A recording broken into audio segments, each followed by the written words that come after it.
ان کے ہسٹری میں کبھی بھی مشہور نہیں تھا کہ یہ جنگجو لوگ تھے. یہ سیڈنٹری لوگ تھے, فارمرز تھے, ایوالوڈ بڑی سوسائٹی تھی, انڈس ویلی آپ نے دیکھا, ٹیکسلا, یہ وہ, لیکن جنگجو نہیں تھے. تو ہم نے یہ دیکھا کہ باہر سے لوگ انویڈر آتے رہے اور یہاں لوگ ان کو ایکسیپٹ کرتے رہے. الیگزینڈر سے شروع کریں 1947 تک. الیگزینڈر کے بعد میں 710 پہ آ جاتا ہوں. محمد بن قاسم آئے, غزنویز آئے, غوریز آئے, ترکک جو سلیو ڈائنیسٹی ہے قطب الدین ایبک والی وہ آئے, خلجی آئے, تغلق آئے, لودھی آئے, پھر مغل آئے, بہت بڑی ان کے امپائر.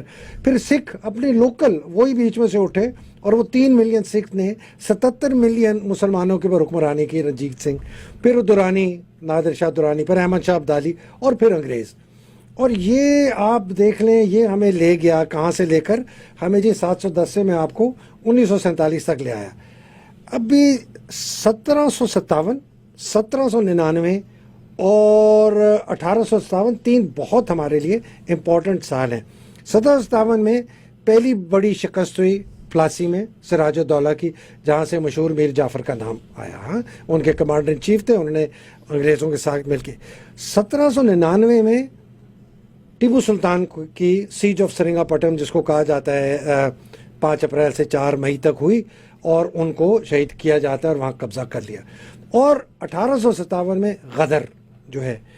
اب اگر آپ ایک یہ دیکھیں کہ یہ ساری جنگیں جو ہے نا یہ ہو رہی ہیں عارفہ ایسٹ میں, یہ بنگال میں ہو رہی ہیں یا ساؤتھ میں. انڈس یہاں جو بیسن ہے نا پنجاب کا علاقہ, امن سے لسی پی کے یہ لوگ ماشاءاللہ سوئے ہوئے ہیں.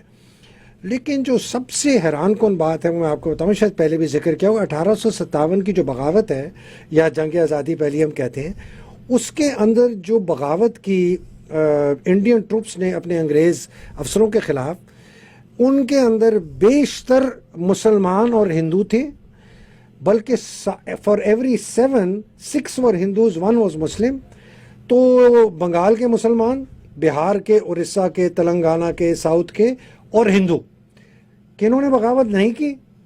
پنجابی مسلم یونٹس نے, پٹھان یونٹس نے, سکھوں نے اور یہ گورکھا جو تھے, انہوں نے بغاوت نہیں کی. یہ 4 جو ایتھنک گروپس ہیں انہوں نے بغاوت نہیں کی. اور جب 1857 کی واپس آرمی نے ٹیک اوور کیا دہلی کو, برٹش آرمی نے, 3/4 ان کی جو فوج تھی that comprised Punjabi Musalmans, Pathans and Sikhs, اور 2 ہفتے ریپ آف ڈیلی کہتے ہیں اس کو, جس کے اندر ہزاروں جو خواتین اور بربریت جو ہوئی.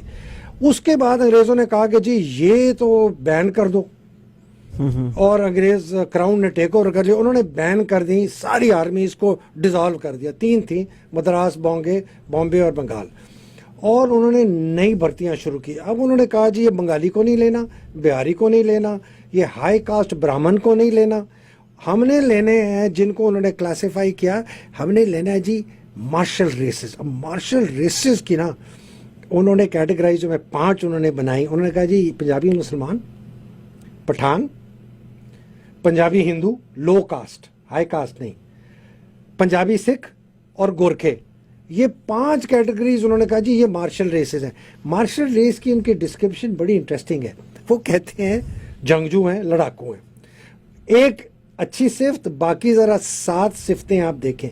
7 صفتیں ہیں, انٹلیکچولی انفیریئر ہیں, ذہن کمزور ہے, ان پڑھ ہیں یا پارٹلی ایجوکیٹڈ ہے, بالکل ان پڑھ ہیں یا تھوڑی سی ان کی ایجوکیشن ہے, اگریرین ہے, دیہاتی ہیں, لیکنگ انیشیٹو, خود فیصلہ کرنے کی صلاحیت نہیں رکھتے, lacking leadership to command troops کو قیادت نہیں کر سکتے, ایزیئر ٹو کنٹرول, آسانی سے قابو کر سکتے ہیں ان کو, اور یہ کبھی بھی بغاوت نہیں کریں گے اور ہمارے وفادار رہیں گے.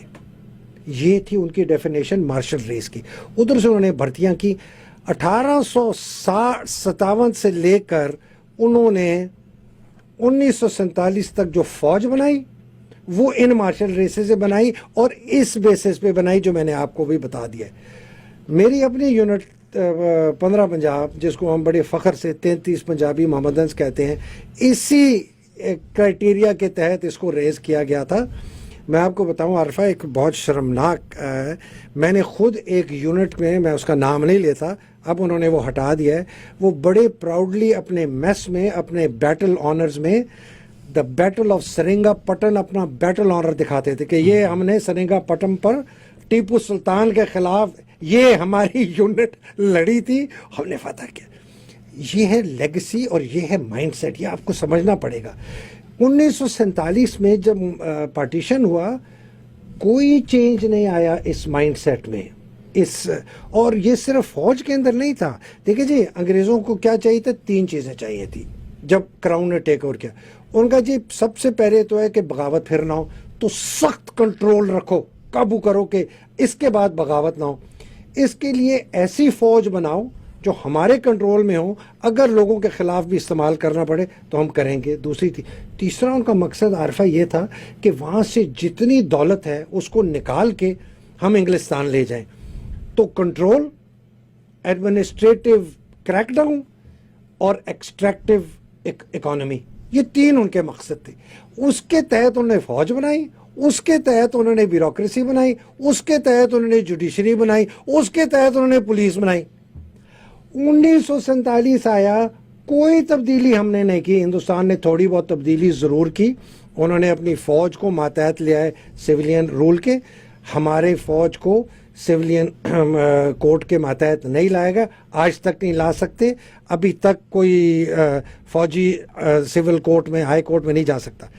اور ہمارا جوڈیشری، ہماری پولیس، ہمارا بیوروکریسی، ہماری فوج وہی ذہنیت۔ پہلے دن سے ہم ایک افسر کو لے کے جاتے ہیں پی ایم اے میں، ہم اس کے ذہن میں ایک سپیریئر انسان ہونے کی ایک بیج کو بوتے ہیں، اور ہم استعمال کرتے ہیں لفظ don't talk like a bloody civilian, معافی چاہتا کہ ایک ایسے سویلین کی طرح بات نہ کرو، مطلب کہ ٹھیک طرح بات کرو۔ Don't stand like a civilian, مطلب ٹھیک ہو کے کھڑے ہو، یہ سویلین ڈھیلے طریقے۔ یہ ذہن ینگ ہے، دیکھ 18-19 سال کا بچہ کتنا امپریشنیبل اس کا آپ سوچیں، اور وہ 2 سال اس قسم کی ٹریننگ میں جاتا ہے، اور وہ پھر جب وہاں سے نکلتا ہے نا، وہ سمجھتا ہے کہ وہ بڑی کوئی چیز ہے، اور وہ سمجھتے ہیں میں سب سے سپیریئر ہوں، باقی سب میرے سے انفیریئر ہے، پولیس بھی میرے سے انفیریئر ہے، لا بھی انفیریئر ہے۔ وہ کہتا ہے میں پہلے سپاہی ہوں بعد میں سٹیزن۔ کہ ہماری جو جوڈیشری جس قسم کے فیصلے کرتی ہے اس کا ذہن وہی ہے، بیکاز ان کی بھی ٹریننگ وہی، ان کی جوڈیشل اکیڈمیز میں وہی ٹریننگ ہو رہی ہے جو 90 سال سے 1947 تک کرائی گئی، اور اسی کو بڑھایا۔ ہمارے سی ایس پی میں آپ جائیں، آپ کو آنیسٹلی آپ ان سے پوچھیں، وہ ان کو پتہ ہے کس قسم کی چیزیں کہتے ہیں۔ اب پتہ نہیں شاید بند کر دیوں کہ جب تم اپنے اے سی کا عہدہ لینے جاؤ، پہلے ہفتے کے اندر تم نے ہاتھ بھی نہیں ملانا کسی سے۔ یہ ان کو پڑھایا جاتا تھا کہ یہ اس میں کہ اکڑ اپنے دور، رعایا دور ہے، تم حاکم ہو۔ اب آپ آ جائیں فوج کے اوپر۔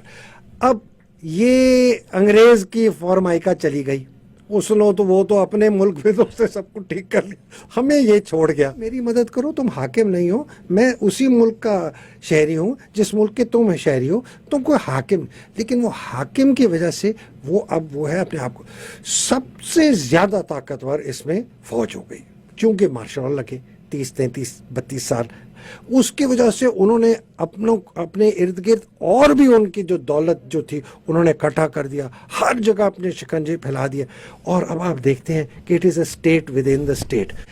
میں اس ذہنیت سے اختلاف کرتا ہوں جو کہ اس ملک کو ایک کالونی کی طرح دیکھتی ہے، جو اس ملک کی رعایا کو ایک کالونی کی طرح دیکھتی ہے، جو سمجھتی ہے کہ میں ہر قانون سے بالا تر ہوں، میں آئین سے بالا تر ہوں، ڈنڈا مار مار کے نا بندوں کو سیدھا کرو، الٹا لٹکاؤ، مرچیں لگاؤ، کیا کا نہ کرو۔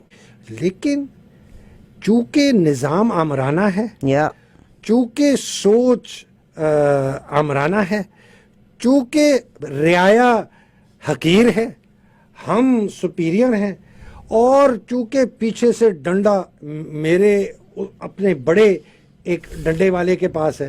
اب وہ کہتا ہے جی میں نے چیف منسٹر پرویز الہی صاحب سے رجوع کیا، انہوں نے مجھے کہا کہ مجھے کچھ خدشات ہیں, فیصل نصیر کا نام نہ ڈالو, شہباز شریف کا ڈال سکتے ہو, رانا ثناء اللہ کا ڈال سکتے ہو. اب یہ ساری چیزیں کس چیز کی عکاسی کرتی ہیں کہ رول آف لا نہیں ہے. 71 کی جنگ ہوئی, آدھا ملک ٹوٹ گیا, نہیں کرو نہیں کرو, کچھ نہ کہو, محمود الرحمان کمیشن کو دفن کر دیا. یہ ویڈیوز والا ڈرامہ ہم دیکھ رہے ہیں, That is sad. Black mailing لانا, یہ کیوں ہو رہا ہے؟ ٹھیک ہے نا, ہمیں پتہ ہے ہمارے ادارے کر رہے ہیں, ہمیں پتہ ہے ISI کر رہا ہے, ہمیں یہ بھی پتہ ہے MI بھی انوالوڈ ہے, اس میں IB بھی انوالوڈ ہے, اور اس میں پرائیویٹ لوگ بھی انوالوڈ ہیں. ابھی تو انہوں نے یہ اس طرح کی نا, میرے پاس ایک بندے نے لسٹ بھیجی ہے, کہتا ہے یہ ویڈیوز پڑھی ہیں, اب اس کے نام سنیں. چھوڑیں پڑے. نہیں, شہباز شریف, باجوہ صاحب اور مریم صاحب کی بھی کوئی ویڈیو ہے میرے پاس جو اس میں باجوہ نے, وہ میں نے, بٹ میں اس کو نہیں کر رہا. شہباز شریف کی ویڈیوز ہیں سر, یہ تو شرم کی بات ہے نا. آپ سوچیں کتنی ڈیگریڈ ہو گئی ہے ہمارا انسٹیٹیوشن. ظالم آدمی کو کمپیٹنٹ کہتے ہیں. یہ بندہ تو میجر جنرل بھی نہ بنتا. آپ بلوچستان میں تھے, وہاں بہت انہوں نے حرکتیں کی ہیں, ان کے خلاف بڑی ایلیگیشنز ہیں, بعد میں نکلیں گی. مسنگ پرسنز کیسز میں بہت بڑا ہاتھ ان صاحب کا ہے.